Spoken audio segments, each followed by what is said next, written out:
ನಮಸ್ಕಾರ, ಕನ್ನಡ ಒನ್ಗೆ ಸ್ವಾಗತ. ನಾನು ನಿಮ್ಮ ಭಾಗ್ಯನಾರಾಯಣ ಬೊಗ್ಗವರಪು. BJP ಇದೆಯಲ್ಲ, ಅದರಲ್ಲೂ ವಿಶೇಷವಾಗಿ ನರೇಂದ್ರ ಮೋದಿಯವರ ಆಡಳಿತ ಮತ್ತು ನರೇಂದ್ರ ಮೋದಿಯವರ ಸಚಿವರುಗಳು ಅವರು ತಮಗೆ ಪೂರಕವಾದಂತಹ ತೀರ್ಪುಗಳು ಕೋರ್ಟುಗಳಿಂದ ಬಂದಾಗ, ಅದರಲ್ಲೂ ವಿಶೇಷವಾಗಿ ಸುಪ್ರೀಂ ಕೋರ್ಟ್ ಕಡೆಯಿಂದ ಬಂದಾಗ ಅವುಗಳಿಗೆ ಯಾವ ಸಮಸ್ಯೆನೂ ಇರಲ್ಲ.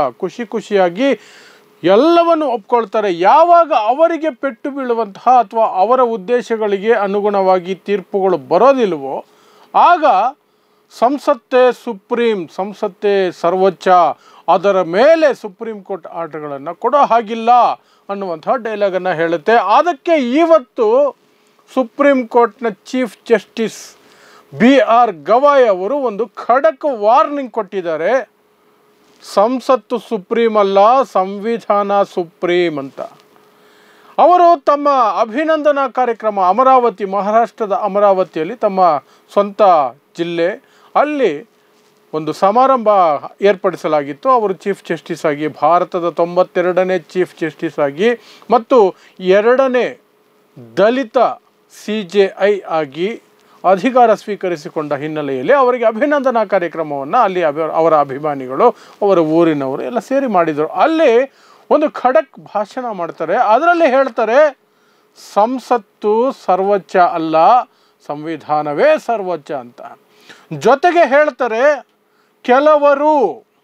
ಕೆಲವರು ಸಂಸತ್ತೇ ಸರ್ವೋಚ್ಚ ಅಂತ ಹೇಳ್ತಾರೆ, ಅದು ಹಾಗಲ್ಲ, ಸಂವಿಧಾನವೇ ಸರ್ವೋಚ್ಚ ಅನ್ನೋ ಮೂಲಕ BJP ಸರ್ಕಾರಕ್ಕೆ, ಮೋದಿಯವರ ಸರ್ಕಾರಕ್ಕೆ ಮತ್ತು ಮೋದಿಯವರಿಗೆ ಯಾವಾಗೆಲ್ಲ ಹಿನ್ನಡೆಯಾಗುವ ತೀರ್ಪುಗಳು ಬಂದಾಗ ಉಪರಾಷ್ಟ್ರಪತಿ ಅನ್ನುವಂತಹ ಹುದ್ದೆಯಲ್ಲಿದ್ದೀನಿ ಅನ್ನೋದನ್ನೂ ಸಹ ಮರೆತು ಸರ್ಕಾರದ ಪ್ರತಿನಿಧಿಯ ಹಾಗೆ ಹೇಳುವಂತಹ ನಮ್ಮ ಜಗದೀಪ್ ಧನ್ಕರ್ ಅವರಿಗೂ ಸಹ ಮತ್ತು ಕೇಂದ್ರದ ಕಾನೂನು ಮಂತ್ರಿ ಗೊಗೊಯ್ ಅವರಿಗೂ ಸಹ ಇದು ವಾರ್ನಿಂಗ್ ಅಂತಲೇ ನಾವು ಸ್ವೀಕರಿಸಬಹುದು. ಇತ್ತೀಚಿನ ದಿನಗಳಲ್ಲಿ ನೀವು ನೋಡ್ತಾ ಇದ್ದೀರಿ, ಸುಪ್ರೀಂ ಕೋರ್ಟ್ ತೀರ್ಪುಗಳು ಕೆಲವೆಲ್ಲ ಕೇಂದ್ರ ಸರ್ಕಾರಕ್ಕೆ ಅಸಮಾಧಾನವನ್ನು ತಂದವು.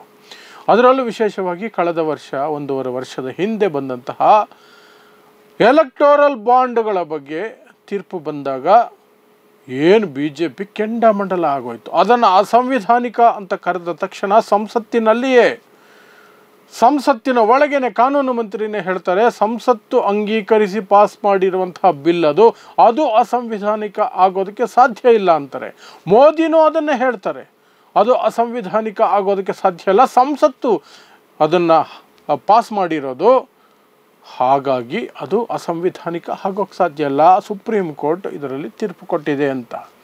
ಆದರೆ ಇವತ್ತು ಗವಾಯ್ ಅವರು ಅದಕ್ಕೂ ಸಹ ಉಲ್ಲೇಖವನ್ನು ಮಾಡಿ ಹೇಳ್ತಾರೆ, ಸಂವಿಧಾನದ ಅಡಿಯಲ್ಲಿ ಯಾವುದು ಸರಿಯೋ ಅದೇ ಸರಿ, ಸಂಸತ್ತು ಮಾಡಿದೆ ಅನ್ನೋ ಒಂದೇ ಕಾರಣಕ್ಕೆ ಸರಿಯಾಗೋದಿಲ್ಲ. ಸಂಸತ್ತು ಅಂದರೆ ಶಾಸಕಾಂಗ, ಕಾರ್ಯಾಂಗ, ನ್ಯಾಯಾಂಗ, 3ರಲ್ಲಿ ಯಾವುದೂ ಸಹ ಒಂದು ಮೇಲೆ ಒಂದು ಕೆಳಗಡೆ ಇಲ್ಲ, 3ಕ್ಕೂ ಸಹ ಸಮಾನವಾದ ಪವರ್ಗಳಿದ್ದಾವೆ. ಅವೆಲ್ಲವೂ ಸಹ ನಮ್ಮ ಸಂವಿಧಾನಕ್ಕೆ ಪೂರಕವಾಗಿ ಕೆಲಸ ಮಾಡಬೇಕು. ಸಂವಿಧಾನವೇ ಸುಪ್ರೀಂ, ಸಂವಿಧಾನದ ಮೂಲ ತತ್ವಗಳನ್ನು ನೀವು ಬದಲಾಯಿಸೋದಕ್ಕೆ ಬರೋದಿಲ್ಲ ಅಂತ ಒತ್ತಿ ಹೇಳುವ ಮೂಲಕ ಜಗದೀಪ್ ಧನ್ಕರ್ ಅಂತವರಿಗೆ, ಕಾನೂನು ಮಂತ್ರಿಗಳಿಗೆ, ನರೇಂದ್ರ ಮೋದಿ ಅವರಿಗೆ, ಅವರ ಸರ್ಕಾರದ ಪ್ರತಿಯೊಬ್ಬರಿಗೂ ಸಹ ಒಂದು ಎಚ್ಚರಿಕೆಯನ್ನು ಕೊಟ್ಟಿದ್ದಾರೆ, ಒಂದು ವಾರ್ನಿಂಗನ್ನು ಕೊಟ್ಟಿದ್ದಾರೆ. ಸಂವಿಧಾನವೇ ಸರ್ವೋಚ್ಚ, ಸಂಸತ್ತಲ್ಲ, ನೀವಲ್ಲ ಅನ್ನುವಂತಹ ಮಾತುಗಳನ್ನು ಹೇಳುವ ಮೂಲಕ ಅವರು ಇವತ್ತು ಆ ಎಚ್ಚರಿಕೆಯನ್ನು ಕೊಟ್ಟಿದ್ದಾರೆ. ಅದರ ಜೊತೆಗೆ ನ್ಯಾಯಾಧೀಶರಿಗೆ ಕಿವಿ ಮಾತು ಹೇಳಿದ್ದಾರೆ, ನೀವು ತೀರ್ಪುಗಳನ್ನು ಕೊಡಬೇಕಾದ್ರೆ ಸಂವಿಧಾನವನ್ನು ಮುಂದಿಟ್ಕೊಂಡು ಕೊಡಬೇಕೇ ಹೊರತು ಯಾರು ಏನು ಅಂದ್ಕೊಳ್ತಾರೆ ಅನ್ನೋದನ್ನು ಯೋಚನೆ ಮಾಡಿ ಕೊಡಬಾರ್ದು, ಆ ಯೋಚನೆಯೇ ನಿಮಗೆ ಬರಬಾರ್ದು. ಸಂವಿಧಾನದ ಅಡಿಯಲ್ಲಿ ಯಾವುದು ಸರಿಯೋ, ಸಂವಿಧಾನದ ರಕ್ಷಣೆಗೆ ಯಾವುದು ಸರಿಯೋ ಅದರಲ್ಲಿ ಮಾತ್ರ, ಆ ಮೂಲಕ ಅದನ್ನು ಮಾತ್ರ ಮುಂದಿಟ್ಕೊಂಡು ನೀವು ತೀರ್ಪುಗಳನ್ನು ಕೊಡಬೇಕು ಅನ್ನೋ ಮೂಲಕ ಮತ್ತೊಂದು ರೀತಿಯಲ್ಲಿ ಜಡ್ಜಿಗಳಿಗೆ ಹೇಳ್ತಿದ್ದಾರೆ, ಯಾವ ಸರ್ಕಾರ, ಯಾವ ಅಧಿಕಾರ ಏನೇ ಅಂದ್ಕೊಂಡ್ರೂ ಸಹ ನಿಮ್ಮ ತೀರ್ಪುಗಳು ಅದರ ಪ್ರಭಾವಕ್ಕೆ ಬೀರಬಾರ್ದು ಅಂತ. ಇಲ್ಲಿ ನಾವು ನೆನೆಸ್ಕೊಳ್ಬೇಕಾಗಿರುವಂತಹದ್ದು ಈ ಹಿಂದಿನ ಚೀಫ್ ಜಸ್ಟಿಸ್ DY ಚಂದ್ರಚೂಡ್ ಕೊಟ್ಟಿದ್ದಂತಹ ತೀರ್ಪು. ಯಾವುದೋ ಅಯೋಧ್ಯೆ ಮತ್ತು ಬಾಬರಿ ಮಸೀದಿ ಕುರಿತಾಗಿ ಕೊಟ್ಟಂತಹ ತೀರ್ಪಿನಲ್ಲಿ, ಆ ತೀರ್ಪಿನ ಕುರಿತಾಗಿ ರಿಟೈರ್ಮೆಂಟ್ ನಂತರ ಮಾತಾಡ್ತಿರ್ಬೇಕಾದ್ರೆ ಅವರು ಹೇಳಿದ್ರು, ನಾನು ತೀರ್ಪನ್ನು ದೇವರಿಗೆ ಬಿಟ್ಟಿದ್ದೆ, ದೇವರಲ್ಲಿ ಬೇಡಿಕೊಂಡೆ, ಅವರೇ ನನ್ನಲ್ಲಿ ಒಂದು ತೀರ್ಪನ್ನು ಉತ್ಪತ್ತಿ ಮಾಡಿ ಅದನ್ನು ಕೊಟ್ಟರು, ಅವರ ಸೂಚನೆಯಂತೆ ನಾನು ತೀರ್ಪನ್ನು ಕೊಟ್ಟಿದ್ದೀನಿ. ಅಂದರೆ ಅಲ್ಲಿ ಸಂವಿಧಾನ ಏನಾಯಿತು, ಕಾಯ್ದೆ ಕಾನೂನುಗಳು ಏನಾಯಿತು ಅನ್ನುವ ಪ್ರಶ್ನೆಗಳು ಬರ್ತವೆ. ಪ್ಲಸ್ ನಿಮ್ಮ ದೇವರು ಅಂದರೆ, ನೀವು ಪೂಜಿಸುವ ದೇವರು ಅಂದರೆ ಅದು ಯಾವ ದೇವರು? ಹಾಗಾದರೆ ನೀವು ಒಂದು ಧರ್ಮದ ಕಡೆ ವಾಲಿದ್ರ, ಜಡ್ಜ್ಮೆಂಟ್ ಕೊಡಬೇಕಾದ್ರೆ, ತೀರ್ಪು ಕೊಡಬೇಕಾದ್ರೆ ಎನ್ನುವ ಪ್ರಶ್ನೆಗಳು ಅದರಿಂದ ಬರ್ತವೆ. ಅದನ್ನೇ ಇವತ್ತು ಗವಾಯಿ ಅವರು ಹೇಳ್ತಾ ಇರೋದು. ಯಾರು ಏನು ಅಂದ್ಕೊಳ್ತಾರೆ ಅಥವಾ ಯಾವುದೇ ಪ್ರಭಾವಗಳಿಗೆ ಒಳಗಾಗದೇನೆ ನೀವು ಜಡ್ಜ್ಮೆಂಟ್ಗಳನ್ನು ಕೊಡಬೇಕು. ಕೇವಲ ಮತ್ತು ಕೇವಲ ಸಂವಿಧಾನದ ಆಶಯಗಳಿಗೆ ಅನುಗುಣವಾಗಿ, ಸಂವಿಧಾನದಲ್ಲಿ ಏನಿದೆಯೋ ಅದರ ಆಧಾರದ ಮೇಲೆ ನೀವು ಜಡ್ಜ್ಮೆಂಟ್ಗಳನ್ನು ಕೊಡಬೇಕು ಅಂತ ಹೇಳುವ ಮೂಲಕ ಇವೆಲ್ಲವನ್ನು ಸಹ ಒಂದು ಬಾರಿ ಮೆಲುಕು ಹಾಕಿದ್ದಾರೆ. ಜೊತೆಗೆ ಬುಲ್ಡೋಸರ್ ಕಾರ್ಯಾಚರಣೆಯಲ್ಲಿ ತಾವು ಸಹ ಜಡ್ಜ್ ಆಗಿ ಕೊಟ್ಟಂತಹ ತೀರ್ಪಿನ ವಿಚಾರವಾಗಿಯೂ ಸಹ ಅವರು ಹೇಳ್ತಾರೆ, ಅದು ಒಂದು ನಿಮ್ಮ ಏನು ವಾಸದ ಹಕ್ಕನ್ನು, ಬದುಕುವ ಹಕ್ಕನ್ನು ಕಿತ್ಕೊಳ್ಳುವಂತಹ ಕಾರ್ಯಾಚರಣೆ. ಅಂಥದ್ದನ್ನು ಮಾಡುವಾಗಲೂ ಸಹ ನೀವು ಸಂವಿಧಾನಕ್ಕೆ ಪೆಟ್ಟು ಕೊಟ್ಟಂಗಾಗುತ್ತೆ. ಹಾಗಾಗಿ ಅವುಗಳನ್ನು ನಾನು ನಿಷೇಧಿಸಿದ್ದೇನೆ. ಇದು ಇವತ್ತು BR ಗವಾಯಿ ಅವರು ಕೊಟ್ಟಿರುವಂತಹ ಒಂದು ಸ್ಪೀಚ್ನಲ್ಲಿ ಬಂದಿರುವಂತಹ ಅಂಶಗಳು. ಯಾಕೆ ಇದು ಬಹಳ ಮುಖ್ಯ ಆಗುತ್ತೆ ಅಂದರೆ, ಇತ್ತೀಚಿನ ದಿನಗಳಲ್ಲಿ ನಾನು ಮೊದಲೇ ಹೇಳ್ದಂಗೆ ರಾಷ್ಟ್ರದ ಉಪರಾಷ್ಟ್ರಪತಿಯಿಂದ ಹಿಡಿದು ಕೆಲವು ಮಂತ್ರಿಗಳವರೆಗೆ ಕೋರ್ಟುಗಳು ಸಂಸತ್ತು ಮಾಡಿದ್ದನ್ನು ಪ್ರಶ್ನೆ ಮಾಡಬಾರ್ದು, ಅದರ ವಿರುದ್ಧ ತೀರ್ಪು ಕೊಡಬಾರ್ದು ಅನ್ನುವಂಥ ಒತ್ತಡವನ್ನು ಅಥವಾ ಮಾತುಗಳನ್ನು ಆಡ್ಕೊಂಡು ಬರ್ತಿದ್ದಾರೆ.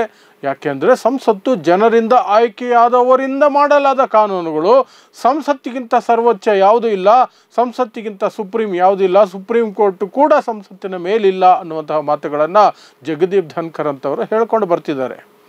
ಹಾಗಾಗಿ ಇವತ್ತು BR ಗವಾಯಿ ಅವರ ಒಂದು ಹೇಳಿಕೆ ಬಹಳ ಗಂಭೀರವಾಗಿ ಅದನ್ನು ಪರಿಗಣಿಸಬೇಕಾಗತ್ತೆ. ಮತ್ತು ಈ ದೇಶದ ನ್ಯಾಯಾಂಗ ವ್ಯವಸ್ಥೆಯಲ್ಲಿ ಏನೋ ಒಂದು ಒತ್ತಡ ಇದೆ ಅನ್ನುವ ಸೂಚನೆಗಳನ್ನು ಇದು ಕೊಡ್ತಿದೆ. ಆ ಒತ್ತಡಗಳನ್ನು ಹೇಗೆ ಮೆಟ್ಟಿ ನಿಲ್ಲಬೇಕು, ಅದಕ್ಕೆ ಯಾವುದು ಆಧಾರ ಅನ್ನೋದಕ್ಕೆ ಗವಾಯಿ ಅವರು ಹೇಳಿರುವಂತಹ ಸಂವಿಧಾನದ ಹೇಳಿಕೆ ನಿಮಗೆ ಅಲ್ಲಿ ಪೂರಕವಾಗಿ ಕಾಣಿಸುತ್ತೆ. ಹಾಗಾಗಿ ನಿಮಗೆ ಈ ವಿಚಾರವನ್ನು ಹೇಳುವಂತಹ ಪ್ರಯತ್ನವನ್ನು ಮಾಡಿದ್ದಾರೆ.